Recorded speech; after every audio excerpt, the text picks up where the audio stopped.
And who's this? This is Astrea. Astrea. Immediately, you can see, very different dog. Where's her focus? What is going on? What is happening? She's much more like, oh, what is this? Again, I'm ignoring. I'm letting her do her thing. If I were to give that attention, is that going to help? No. But you can see she's, whoa, there's a lot going on. Cool, that's fine. She's coming in, checking me out. I'm not giving her direct attention. That's intentional. If I were to get, because you see, I move towards her. What's she do? She moves away from me. That's fine. It's totally fine. She has permission to do what she wants. She's on leash, so she's not getting far. She's watching me. She's keeping an eye on me. She's paying attention. She's anxious. That's fine. It's all information. So how we train this dog is going to be very different than how we train Beckett. It's not that one's better than the other. It's very different. She's anxious. She's nervous. She's more comfortable behind me. Beckett had a hard time being behind you because conversation happens up here. She's anxious. She's insecure. She's probably more comfortable where the conversation isn't happening. She's hanging out. Like I give her back. She's like, cool. Give me your back. I don't have to talk to you then. So with this, we can start. I'm going to go right to the higher value. And I'm not going to necessarily talk to her, and I'm just going to drop it. You can see the apprehension, though, even, of like, what is he doing? So again, clicking, and there's a lot happening. There's a lot going on here. She's taking in all the people. And even I'm backing up. I'm giving her some space. Like she was apprehensive that, oh, he's there. Cool. So, you didn't see it.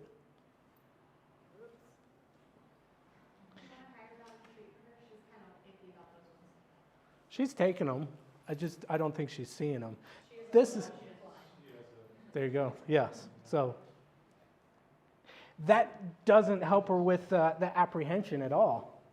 Like, I get it. You can't see well. Then what is that blob in front of me? Holy cow, that's scary. But even as I get here, it's intentional how my body is facing. I am not facing her. That's intentional. I'm facing away from her. I haven't actually looked at her. That's intentional. My conversation's with her, but over there. I'm giving her permission to interact with me at her pace, to move away if she wants to. I'm not putting that pressure on. That as she's getting more comfortable, cool, that's fine. And you can see apprehension. The click is like, whoa, what is that? Probably it has a lot to do with the sight. That's totally fine. And I stopped clicking intentionally for a little bit there. So I re-clicked to see if that changed. It didn't, so I'm not going to click again. There's a lot happening. So again, I mentioned the other. So we've got the other quieter clicker. You can see the difference. What's the name again? Astrea. Hi, Astrea. I know you're nervous. Hi. You good? Hi. You see it? You see the jumping? I'm not doing it. You see that jumping? She's nervous. If we have too intense of a conversation, holy cow, like that's going to be a lot. So that first click, I hid over here. No response. So we can try like that. She responded, but it wasn't fear. So we've got an in. So let her take it in. Hi. Oh, I like that she's hearing the click. We're getting that subtle association. I'm letting her dictate the conversation. She's moving into me. I'm not moving into her. This would be the type of dog, if I were to enter her room, she would probably go to the back of the run. Cool. I'm just going to hang out. Maybe toss some treats, let her get comfortable, and I probably wouldn't hang out there very long and then leave. It's like, okay, if she wants to come in, cool. And when she does come in, I'm not going to have a conversation with her. I would probably sit on her bed. Let's say the back run is this way. I'd sit on her bed facing the hall so she can come in and not be in an immediate conversation with me. that she can come in. Even if she comes up to me and sniffs me, she has that permission to sniff me and walk away. Great, I know. But this is engaging her brain. This is allowing her to settle in and get comfortable. Tricks. Her trick is just, cool, I'll take that, right? She's sniffing me. This is, absolutely, I'll take it. If I put it down. You good? Nicely done. Hi.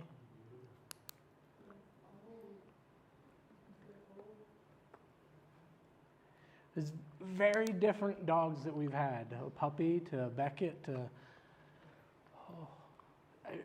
and it's all the same kind of process. It's conversation. It's just changing how we interact, what we do. It's working with the dog at the pace and allowing the dog to kind of lead that conversation, especially in this environment. And it's the same, if this was a client's house, I do the same. I come in, I talk to the clients. I ignore the dogs. I allow the dogs to get that yayas out and allow the dogs to settle in. It's huge. Those that were here for, I think it was our first talk, way back, that was a while ago. We talked about the golden 5-minute rule of when we reintroduce with the dogs. We talked about it on Saturday. It's powerful. Golden 5-minute rule. And it's basically anytime we reintroduce with the dog to ignore them for roughly 5 minutes. And it's not to say, I know, hi, sorry, here you go. It has so much impact on so many things. We're seeing it. We saw it with Beckett. We're seeing it, I keep wanting to say Athena. Astrea. We're seeing it with you. That ignoring, it works on so many levels. At the root, what's reinforced grows. If I were to give Beckett attention, that's reinforced. That energy is going to keep growing. What's reinforced grows. At the same time, too, that I'm encouraging that spaz, that freak out, specifically talking Beckett. Yep, it looked like it. I was going to say that pacing started to look like she's going to potty. Hey, you're good. Do you want to stand over here now? Hi. Was she nervous? Why did she do that? I think she had to go to the bathroom. I didn't see nervous. She looked like, because that looked like a very intentional, I'm walking over here and I'm about to potty. By ignoring, specifically talking Beckett, we're allowing the dog to come down, thank you, to come down from that high energy. There's studies that show as dogs are highly aroused, they can't take in new information. We often wait until our dog's highly aroused to try to give them information. Oh, hi. And at the same time, too, when we're reinforcing that high energy freak out, we're telling the dog this mental state that you're in, that you literally can't think clearly, is good. Keep hanging out here. And when you need to make a decision, go to this high arousal state. No. We saw it with Beckett. You ignore that, allow the dog to, and then we can have a conversation. And he's like, cool, I can think. Awesome. Same with this, different kind of energy. But if we were to give that freak out reinforcement, that's not going to help her. She's going to be, okay, this energy that I'm feeling, this freak out, must be good. I keep feeling this way. Where if we can no, you're good. I'm just going to ignore that. As long as what they're doing is safe. I don't want to ignore if they're physically harming themselves or harming us. It's different. But like Beckett wasn't, she's not. Cool, we can hang out. She's really cute. You're sitting there, and she's just going, sit with you. Oh, absolutely. But I'm going to sit over here. Mirroring, that's a good thing. But It's so cute. yeah. It's so cute. Hi. Yeah. But it's the golden 5-minute rule is when you reintroduce with the dog to ignore them for roughly 5 minutes. It's not a hard, fast 5 minutes. It could be longer, it could be shorter. what's really funny, for those that know my dogs, that got to meet them, Rue, I never worked on Golden 5-minute rule with her. She is so chill. She's ridiculous. When I go home, won't be as bad because they're in the car, but when I go home, it might be 30 seconds. If she doesn't already have a toy, she'd run, grab a toy, be all wiggly, come up to me, hi, how's it going, then go lay down and chew on the toy. I thought that was pretty darn good. It's like, wow. But with Bagheera, intense dog. I purposely worked on calm, and it is so crazy to watch. When I leave Rue home alone and say I take Bagheera out training somewhere and we come home, Rue is anxious. She's calm, but she's anxious. If it's reversed and I go somewhere with Rue and Bagheera's home alone, I come home and it looks like I just woke Bagheera up. And Bagheera's like, oh, hey, stretching, and so calm, so quiet, it's ridiculous. I worked on it with her. It's intentional, and you can see that in how she responds. I didn't work on that with Rue. I should have, but it's amazing the difference. That interaction has such an impact. How we enter these rooms has such an impact on their home life. It just does. If their reinforcement, Beckett's reinforcement for, wow, you're here. I know, sorry. If that gets reinforced, he's going to keep losing his mind and keep making bad decisions. Whereas his conversation, the only conversation he's ever had with me is the one he just had, which was cool, calm. I can start talking to you now. And we saw it. Like, he was a love when he left. Holy cow. Like, that's a cool dog. Like, who wouldn't want to adopt the dog that just left here? I don't know. The dog that came in here, it's a special person that adopts that. It's that conversation. Like, we're having a conversation. Absolutely. As we're talking, I'm ignoring talking to you guys. It's all intentional. She's gotten closer. Cool. There's no pressure there. It's that ignoring. Hey. You want? No? All right. There you go. Questions? So we've seen quite a range. And mirroring is a powerful, she's mirroring. Like, she's mimicking what I'm doing. Mirroring is a powerful sign to show there's a connection.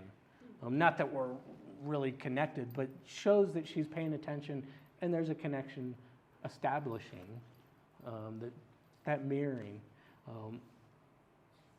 Right? Hi. Hi, I'm going to stand up. You good? Yep. But you can see as I stand up, it changed that conversation. That's fine. She's good. She can walk away. No pressure. Go for it.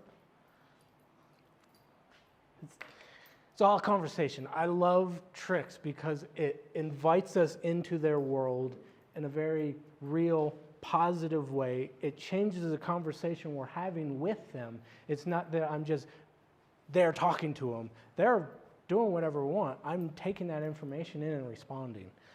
Beckett to this, it's very, very different, but it's all a conversation. I'm the same person, and it's a conversation. I love that we're doing it with dogs that you know, that you're seeing it. I've never met these dogs. This is what you're seeing is the first time that I've met and worked with these dogs. Like I said, I walked the hall and saw the dogs. That's the first I've seen them. Questions? So what would be our goal with her? Confidence, optimism. Yeah. Hey. Hey. Hey. Hey. Nope, you're nervous. But she can go back. So she. Yeah, she's. Yeah, maybe.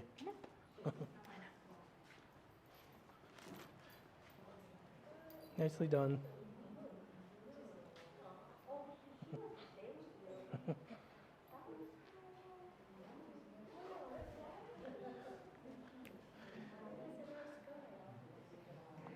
Well, this has been fun for me. Hopefully it's been fun for you. Yeah.